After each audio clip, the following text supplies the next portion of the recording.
So, welcome to this Travel Weekly webcast on UK consumer holiday intentions. I'm Ian Taylor of Travel Weekly, and I'm joined today by Tom Costley, Director of Service Science. Tom's going to run through the key findings of a consumer survey by Service Science and Kantar on behalf of Travel Weekly in May. The research was undertaken at a time when the government roadmap to reopen domestically was clear, and we knew international travel would restart under a traffic light system, but we didn't have the details at the time. Since that time, we've had several weeks of fresh uncertainty about when and how there would be a restart, and now, at least from England, we're poised to restart international travel to amber as well as green destinations from July the 19th. So some of the findings, I think, even more pertinent than perhaps they were a few days or weeks ago. So Tom, welcome. Thank you. Over to you. Right, Ian, thanks very much. Just to repeat what you were saying, that back in November 2020, we conducted a survey of consumer attitudes for Travel Weekly. And one of our key observations at the end of that survey was that we were looking forward into the early months of 2021 and trying to think how the vaccine program might well change people's attitudes towards taking overseas holidays. So the decision to repeat a number of these questions in May 2021 was very much to establish, well, we had the successful launch of the vaccine program. And so what extent has that shifted consumer attitudes towards taking overseas holidays at that time? So just some basic background. We again repeated the survey methodology that we have used over many, many years for Travel Weekly, of using an online consumer omnibus survey run by Kantar, a sample size of just under 1,300 respondents, representative of the GB adult population. So looking at the population as a whole, what were their intentions and attitudes towards holidays at this time? Well, first of all, thinking about overseas holiday, there was no evidence at all of any real increased demand from that survey in November 2020, with just under 1 in 3 indicating that they were likely to take such a holiday in 2021. Compared to pre-COVID surveys, and that's the interesting thing here, just over half of the British population would be considering taking an overseas holiday. So you can see quite a significant drop on the pre-COVID situation. Looking at domestic holidays, because there has been some argument made that substituting overseas holidays with domestic holidays, and there is a little bit of evidence towards that, with an increase of 7 percentage points on the situation in November 2020 towards domestic holidays. However, again, setting that in the context of pre-COVID information, around about 2/3 of the British population would normally take a domestic holiday in any one year. So you can see that there still is this reluctance to be staying away from home. And so that's an interesting point as well. This next slide features the main concerns for those who were considering a holiday away from home during the pandemic. Not surprisingly, high levels of COVID in the chosen destination was the primary concern, but also a lack of health measures that might be present within that destination did cause some issues as well. And having to quarantine either in the destination on arrival or when they return home were also important points. We also had a number of other concerns, and these were secondary to the ones featured on the previous slide, but it's still important that 1 in 3 of the population were highlighting these concerns, many of which related to what you might say the logistics of the holiday, or the actual experience that might be gained while they were in that destination on holiday. So again, some important learnings there. We presented the survey respondents with a number of statements and asked them to indicate their level of agreement or indeed disagreement with each of these. And this first statement very much confirmed the earlier reluctance that we mentioned to take an overseas holiday, with 2/3 agreeing with this statement that they were unlikely to take an overseas holiday in 2021. Significantly, and we often highlight this point, as researchers, we often pay particular attention to the top ratings of strongly agree, and over half of the population were making that statement. In the previous survey at the end of 2020 I've referred to, just over half of the population claimed that they would consider an overseas holiday where they could travel by car rather than flying somewhere. And while this statement is not directly comparable with this, the fact that 40% agreed that they were less likely to travel by plane on an overseas holiday, plus the fact that around 1 in 3 neither agreed nor disagreed with the statement, does suggest that perhaps people's concern about travelling by plane has maybe lessened a little bit in the 6 or 7 months since that previous survey was undertaken. And again, with the opening up of international travel, that's a significant point to bear in mind. Following on from the previous analysis, this slide here indicates a preference for European and Mediterranean destinations in 2021, rather than for people travelling long haul. What's difficult for us to say is to what extent is this being driven by COVID issues, or is it much more a case of cost driving that? So again, that's something which is worth bearing in mind. And finally, of these various statements, there was a clear division of opinion as to whether people had more or less money to spend on overseas holidays because of the restrictions on their travel over the last 15 months or so. About a third agreed that they had more to spend. About a third said they disagreed with that statement. And a third sat in the middle of neither agreeing nor disagreeing. So I'm afraid I can't really draw any firm conclusions from that one at all. It was interesting, though, that younger people, particularly those under 35, were the ones much more likely to say that they agreed that they would have more money to spend on a holiday this year. So the next few slides just look at those people who did indicate from earlier questions in the survey that they were likely to take an overseas holiday in 2021. And the first one looked at a series of factors or elements that would be important to them when they were booking the holiday. The relative importance of the factors featured in this chart are very similar to a question that we asked in the November 2020 survey, with the whole idea of guaranteed refund of monies coming up top and idea of booking with a trusted company. However, in discussions with Travel Weekly, we added in a couple of additional options to the May survey. One was about the importance of a vaccine passport for travellers, and 1 in 3 chose that particular option as being important. And 1 in 4 also put the fact that they would rather be booking a package holiday rather than separate travel and accommodation bookings. So again, those are quite interesting in the context of the reassurance and the guarantees that people were looking for. And again, with the exception of this point about the package holidays, older travellers, those aged 45, without exception, were much more likely to regard all of the elements featured here as being more important than younger travellers. Those considering an overseas holiday were presented with some attitude statements relating to the designation of the different destinations under the government's traffic light scheme. And they were asked to select which one best matched their opinions, and the results are featured on this chart.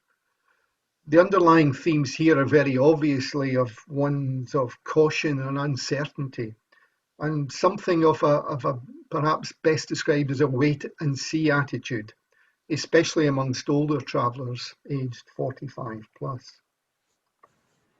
On a similar basis, we presented a series of statements to do with the government's recommendations for testing for those who were considering international travel. And not surprisingly, there was considerable support for waiting until being fully vaccinated, especially amongst the older age groups of 45 plus. A response which, in the light of the announcements yesterday by Grant Shapps, are particularly relevant, as they'll be opening up these amber destinations. For younger people, the cost of the test was also very, very important. And in a sense, they were the ones most likely to say that they would go overseas, whatever the costs of the tests happen to be. So, some final thoughts just for the travel industry to consider on the basis of this research. The 20 percentage points decrease in the proportion of the GB population likely to take an overseas holiday compared to pre-COVID levels continues to have a major impact on the volume of the outbound travel market. And with younger people more inclined to take an overseas holiday in 2021, there's this obvious frustration that the current easing of restrictions is focused very much on those who are fully vaccinated, which tends to be older people and those in the 45 plus age group. So again, that's a tension which is unlikely to be resolved anytime soon. Finally, following the recent announcement by Grant Shapps, the travel industry is anticipating a surge in demand for holiday bookings for destinations on the amber list. However, just to pose a slight cautionary note to finish, from this survey you would see that travellers expressed a considerable degree of uncertainty and hesitation towards taking overseas holidays this summer. And that was before the recent spike in cases, both within Great Britain, but also in many of the European destinations that people might be thinking of heading towards. So I'll leave you with a question which only time will tell over the next few weeks.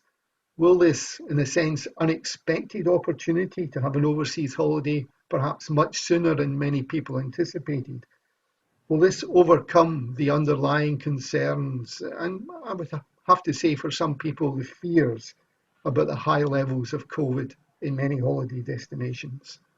Let's see how it all pans out over the next few weeks. Thanks, Ian. Thank you for that. A few points stand out, it seems to me. I mean, you talked about the 20-point decrease from the last normal year, 2019, to the survey in May in those intending to take an overseas holiday. By next April, isn't it? It was within 12 months. But 33%, so 1 in 3 of UK adults, of the respondents, feel they're likely to take an overseas holiday in that time. It seems to me that that's substantial in the circumstances. 16% of those, so half of those, third, thought it was very likely, so they determined to go away. And 14%, 1 in 7, additionally were undecided. So there's quite a base there for the industry. Oh, very much so, Ian. Yes. I was merely setting it in the context of I suppose a sector that was very strongly established in the whole the GB population's mind. You know, overseas holidays were very important. They were a critical feature of many people's lives. Yeah. And you've gone from the situation of a high figure, but when you bear in mind everything that's been happening over the last 15 months, you're right. There's still this strong core in which to base. And I would think, to be honest, in the light of some of the media coverage over the last 24 hours, the reported surge in the level of bookings that many of the operators are reporting, perhaps reinforces the point you just made. There is this strong base that want to get away if at all possible.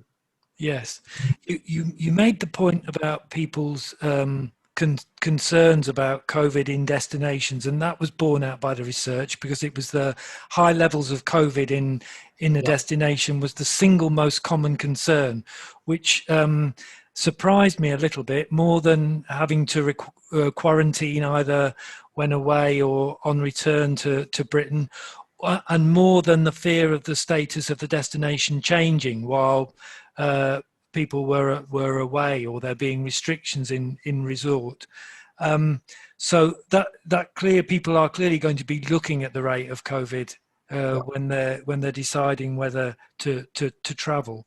There's been a lot of talk about people having more money to spend because they weren't able to spend during lockdown, and a third, 32%, said they would have more to spend on holiday, but the population's clearly utterly split, isn't it? Because a third said they disagreed, so they clearly feel they got less to spend, and a third said their situation was no different. So there's a clear divide. Well, I think it may well be, and I don't know about you, but trying to get hold of any builders or people to do work around your home is almost impossible. So I just wonder how many people have substituted uh, work around their home, improve extensions, or making changes to their homes as a means of spending some of that holiday money that they might normally have spent. So that's purely conjecture, but I think there may well be other areas that people have allocated their money to.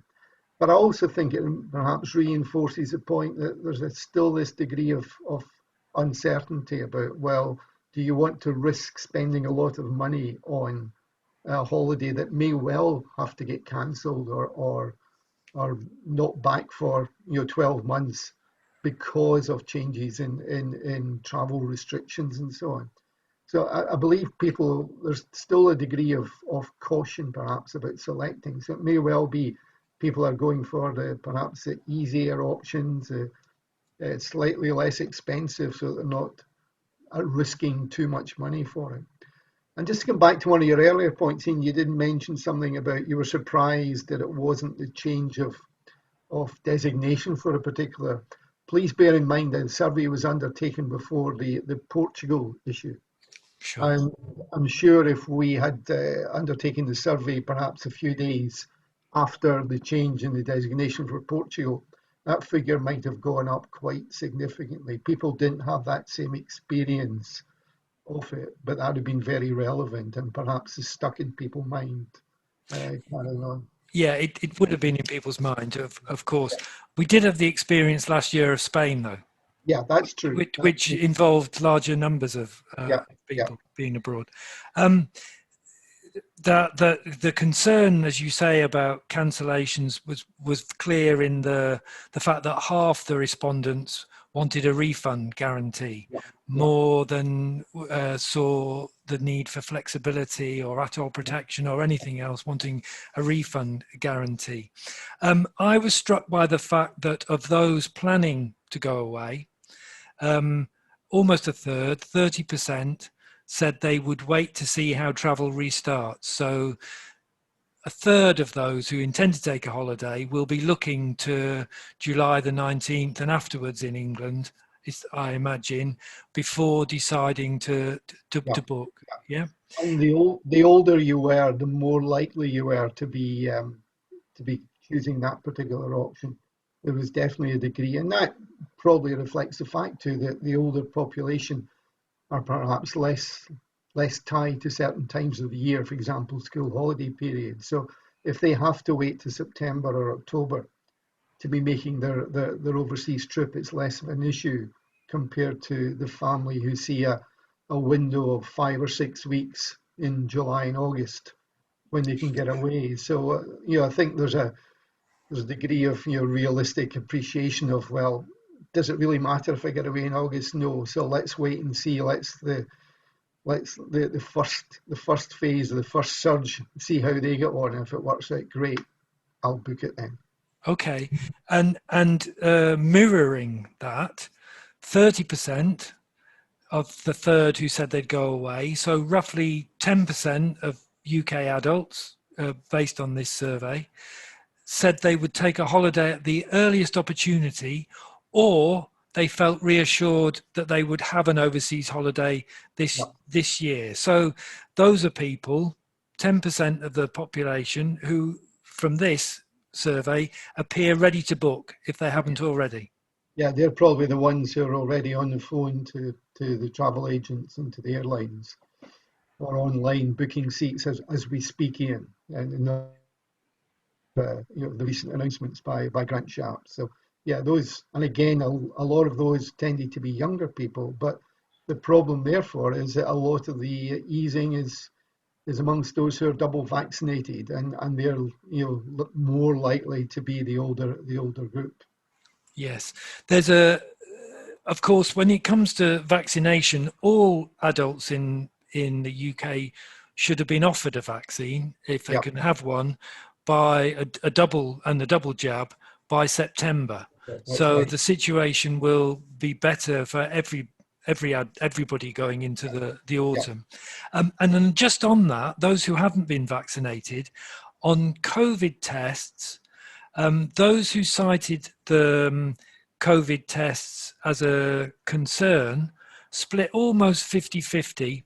I've noted here 53-47 yeah, on tests will stop me, slight majority. The yeah, cost of tests would stop me yeah, going, to I'm prepared to pay whatever yeah, it yeah, costs. yeah, And the survey was done before the costs of PCR tests came down quite significantly. yeah, yeah, yeah. So the test cost issue is probably less significant now than it has been, because you're right. There has been this competition and probably pressure from the government to those offering the tests to make them more reasonable. And of course, you have the example of some of the tour operators doing uh, packaging together tests for a fixed fee. So again, there's been quite a lot of reaction within the industry, which will have reduced the impact of those costs. Yeah. Okay. So that's not it's not disheartening, let's say. Tom, I wondered, as we draw to a close, what the view is from Scotland, because we saw the announcement that travel to Amberlist countries could resume from July the 19th. We've yet to have an announcement from Scotland. What are you anticipating? Well, to date, as you well know, the Scottish government has not necessarily followed the UK government. A lot of the policies and the implementation of measures has been roughly the same, but the timing has often been quite a bit different. And July the 19th, that famous date now for the travel industry, is when the Scottish Government were proposing to move all of the Scottish areas into level zero. But that still means that restrictions are in place. And they were also then talking about a date of August the 9th, when they would remove all restrictions, which was the equivalent of the UK government's Freedom Day measure. So on that basis, we are 3 weeks, in a sense, behind where the UK is. Whether um, the Scottish Government decides to follow that through in terms of looking at international travel, it will be difficult to say. They have been different in terms of a number of the designated areas. Um, I would be surprised if there's an announcement. I think there is to be some announcement next Tuesday, this coming Tuesday, which is what, the 13th, by the Scottish Government as to what their plans are. Whether that includes anything about international travel, we're uncertain at the moment. Um, but if there is, I would be amazed if they choose July the 19th as the day when they say to Scottish residents, you can go along to Edinburgh and Glasgow airport and get on a plane and fly to Spain with our blessing. They may well postpone that for a few weeks. Um, it's hard to say, Ian, but And what it does leave an interesting situation as to for Scottish people then jumping in cars and travelling to Manchester, or Newcastle, or Birmingham, or wherever, and flying abroad, and how that's dealt with. what's the view, would you say, amongst people, or the prevailing view? Are people fed up with that, or is there broad support for Nicola Sturgeon in being behind the England on this?